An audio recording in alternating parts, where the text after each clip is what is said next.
அன்பிற்கினிய சொந்தங்களே, இன்றைக்கு நாம் என்ன பார்க்க இருக்கின்றோம் என்றால் 8 வகையான மனங்கள் இருக்கின்றது. அதாவது திருமண வகைகள் 8 வகைப்படும் என்று சங்க இலக்கிய நூல் ஒன்று சொல்கிறது. எந்த நூல் சொல்கிறது, யார் சொல்கிறார் என்பதனை நாம் விரைவாக காணொளியில் பார்ப்போம். பிரம்மம், பிரசாபத்தியம், ஆரிடம், தெய்வம், காந்தர்வம், ஆசுரம், ராக்கதம், பைசாசம் என்று 8 வகையான மனங்கள் இருக்கின்றது என்று சங்க இலக்கிய நூல் ஒன்று சொல்கிறது. எந்த நூல் சொல்கிறது என்றால் தொல்காப்பியம். தொல்காப்பியத்திற்கு 3 அதிகாரங்கள் இருக்கின்றது. 3 அதிகாரங்கள் இருக்கின்றது. எழுத்ததிகாரம், சொல்லதிகாரம், பொருளதிகாரம். எழுத்ததிகாரத்திலே 9 இயல்கள், பொருளதிகாரம் 9 இயல்கள், சொல்லதிகாரம் 9 இயல்கள் என்று 27 இயல்கள் இந்த தொல்காப்பியத்தில் அடங்கியிருக்கின்றது. நமக்கு கிடைக்கப்பெற்ற முதன்மையான ஒரு நூல் இந்த தொல்காப்பியம்.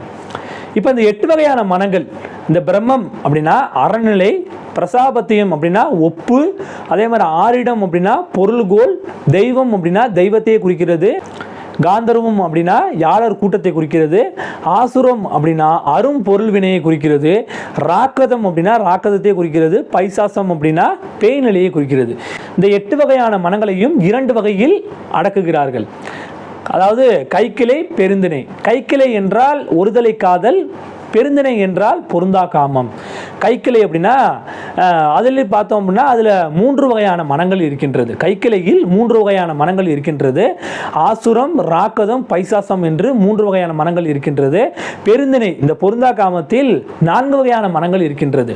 பிரம்மம், பிரசாபத்தியம், ஆரிடம், தெய்வம் என்று முதல் 4 வகைகள் இந்த பெருந்திணையில் இருக்கின்றது. அதாவது பிரம்மம் அப்படின்னா என்ன அப்படின்னா, பிரம்மச்சாரியா இருக்கிற ஒருத்தவருக்கு, பிரம்மச்சாரியா இருக்கும் தலைவனுக்கு கன்னியை அலங்கரித்து கொடுப்பது தான் இந்த பிரம்மம், இந்த அறநிலையை குறிக்கிறது. அதே மாதிரி பிரசாபத்தியம், அதாவது ஒப்பு நிலையை குறிக்கிறது இல்லையா. இந்த பிரசாபத்தியம் அப்படின்னா என்ன அப்படின்னா, தலைமகனுடைய, அதாவது தலைவனுடைய பெற்றோர் பொண்ணு கேட்க அந்த தலைவியுடைய பெற்றோரும் இந்தாங்க என்னோட பொண்ணு அப்படின்னு சொல்லி கொடுப்பாங்க. அதாவது இரு வீட்டாரும் ஒப்புக்கொள்ளும் நிலையை குறிப்பது தான் இந்த பிரசாபத்தியம். அதே மாதிரி பார்த்தோமானால் ஆரிடம், அதாவது பொருளுகோள்.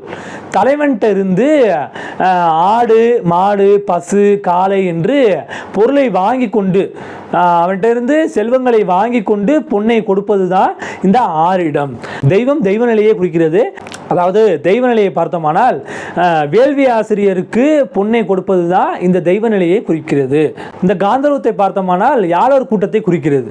யாழர் கூட்டம்னா பொண்ணு வீட்டு சைடும் கேட்காம மாப்பிள்ளை வீட்டு சைடும் கேட்காம 2 பேருமே கூடுவது தான் இந்த காந்தர்வத்தை குறிப்பது. ஆசுரம், ஆசுரம்னா அரும் பொருள் வினையை குறிப்பது.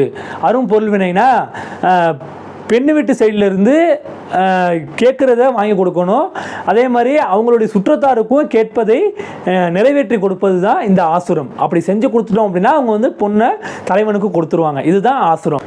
அதாவது ராக்கதம், ராக்கதம் ராக்கதத்தை குறிக்கிறது.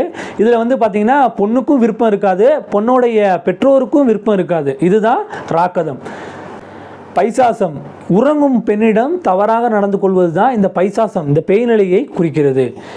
இது போன்ற சிறப்பான ஒரு தகவலுக்கு பைந்தமிழி என்ற இந்த சேனலை மறக்காமல் சப்ஸ்கிரைப் செய்யுங்கள். நன்றி, வணக்கம்.